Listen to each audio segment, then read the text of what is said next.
We all know and love the gimmicks in Skylanders, and well, maybe not like some of them too, but that's not the point. Each Skylanders added something to the regular Skylanders gameplay. In Giants, they made Skylanders bigger, very creative. Then in Swap Force, you could swap tops and bottoms in Skylanders, and Trap Team, you could trap enemies and place them. In Superchargers, you could ride vehicles, yeah. And then in the last game, Imaginators, you could make your own Skylanders, very neat. And these gimmicks all have something to them, so let's get into the long and weird history of Skylanders Gimmicks. Okay, so the first game, you might not know this, but Sparks Adventure did technically have a gimmick. Toys to Life at that point was the gimmick of the game. So being able to put a toy on the portal and see it come to life was the gimmick of the game. And this gimmick took a while to form because originally the Spyro's Adventure game was not even going to be called Spyro's Adventure, it was going to be called Spyro's Kingdom. And that was more like an RPG game. And eventually they found out that I guess that wouldn't make enough money for them. So the idea of Toys to Life popped up around somewhere in 2010. And they did it. Spyro's Adventure's gimmick was very interesting, and almost everyone thought that too. So Skylanders sold off the shelves, except for Boomer for some reason, but we don't talk about that. But that's really it for the Skylanders gimmick. A really good gimmick at the time, and very creative, being able to put a toy on a portal and see it in the game, because it was the first game. But now, looking back at it, all the other Skylanders gimmicks make it look like SSA didn't even have a gimmick, but remember that Toys to Life was the gimmick of the first game. However, the next game's gimmick was definitely not as creative. I'll give it to Giants, they did technically add something to the Skylanders formula, but this gimmick was definitely not as mind-blowing as before. I think that we all knew this game was somewhat rushed, so the fine folks at Toys for Lob probably thought less of the gimmick and more of the actual game itself, which, that's fine. But the idea of Giants apparently was somewhat thought out before even SSA was released, so maybe this was the idea from the whole start. I could see them maybe just thinking that, there'd only be 2 Skylanders games, and this would just add Giants as characters, not really as its own gimmick. But now, after the fact that we know 4 games came after this one was the gimmick. Giants was the gimmick. And you could argue that maybe Lightcore was also somewhat the gimmick as well, since all the Giants light up. But that is pretty cool, though, I'll give them that. But looking back at this gimmick, it just does not stand as tall as the rest of them. Well, except for one, but we'll get there in a minute. However, the Giants did bring some good fun with them, but they were really big and clunky and moved super slow. Still, no matter how slow they are, I will never bring myself to put a hat on them. Never. Sadly, this gimmick hardly affects the game. Unlike the next game.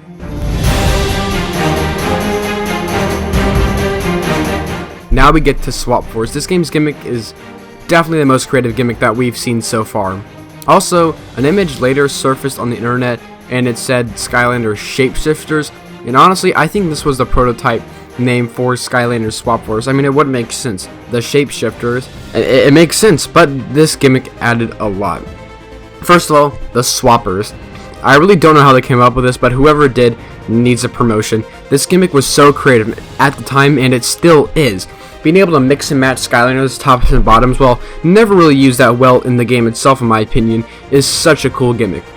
But what does this gimmick do? Well, there are Swap Force zones. There are 8 of those zones. 8 of those zones being the Rocket Climb, Dig, Bounce, Sneak, Speed, Spin, and Teleport zones.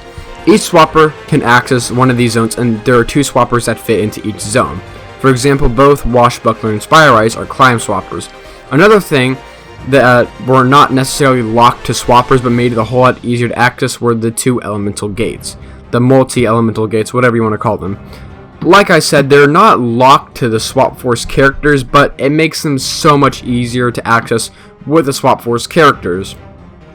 Swappers were just really a cool gimmick, and definitely the best gimmick out of the 3 games that were given to us so far. This gimmick was so creative, and I really like this gimmick. And the next gimmick doesn't disappoint either.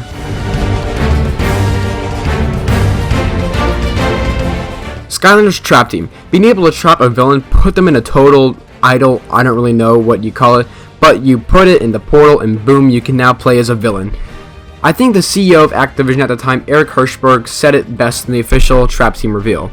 We have brought toys to life, and now we're bringing life to toys. I think this really sums up the gimmick of Trap Team. You can't just place the trap on the portal and be done. That would do nothing. You actually have to put it on the portal and have the villain sucked into the trap. Now the trap actually has life to it. Before, it was just, a toy. So I think that was really cool. Also, I just wanted to say, seeing the Chaos Trap at the end of the Trap Team trailer, I was so hyped. I mean, being able to play as Chaos, finally. And while most of the villains aren't anything special, I don't think anyone was dying to play as Buzzardbeak, but there are still a bunch of fun villains to catch and play as. So, with this gimmick, also brought Traptanium traps. I know, very creative name, Traptanium. Even though this gimmick was pretty expensive, $5 to $7 in the USA at least per trap. Let's not talk about the yawn trap. This gimmick was so great and the reward was so great. You only need one trap for every element and you can trap every villain in that element. So I really like how there isn't just one trap like the Cuckoo Clocker trap, the Broccoli Guy trap. They could have done that, but they didn't. Thank God. So I think that it was really good they didn't do that. And the villains in reality can't compare to the Skylanders, especially because they have timers and not health bars. They're still fun, and I'm still mad about them saying that villains would have health bars in the reveal. They don't anymore, but let's not get into that. Another game where whoever came up with the gimmick should get a promotion, but sadly I cannot say that thing about the next game.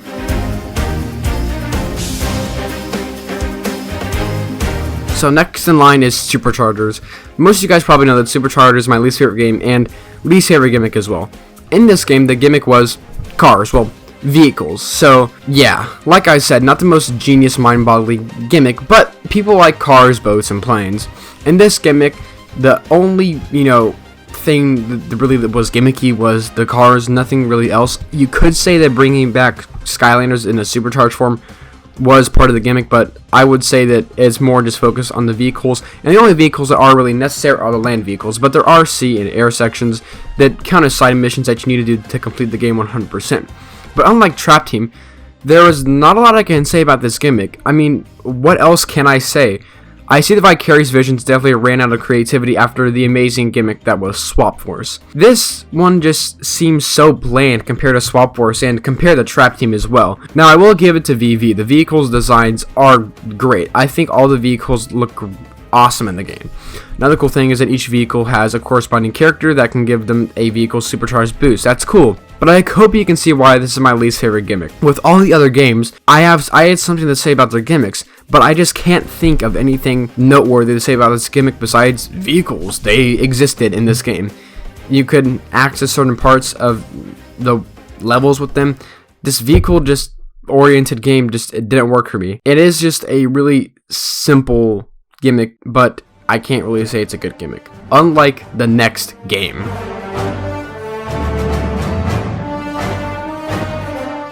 Imaginators. Even if you hate this game with like all the bones in your body, you have to admit the gimmick was good. I think that no matter what, the last Skylanders game was gonna be creating your own Skylanders. That would be the gimmick. If Toys for Bob knew that this was not gonna be the last Skylanders game, they probably would have not made creating your own Skylander as the gimmick.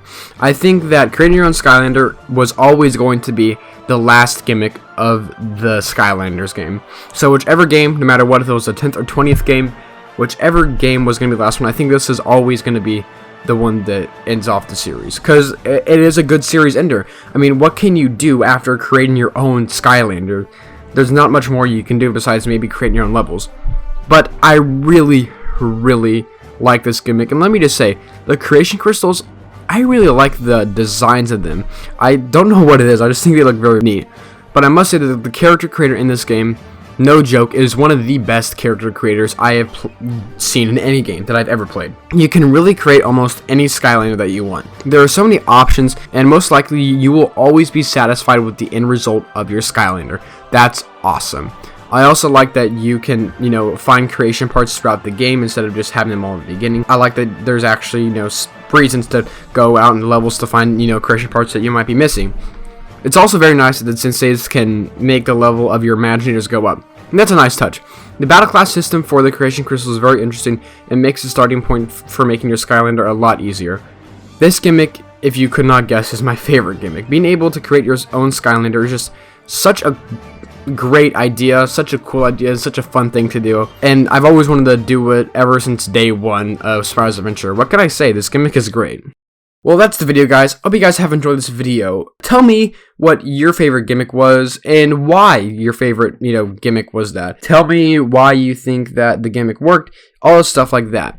But yeah, guys, that was the long and weird history of Skylanders Gimmicks. Hope you guys have enjoyed this video, and thank you guys for watching.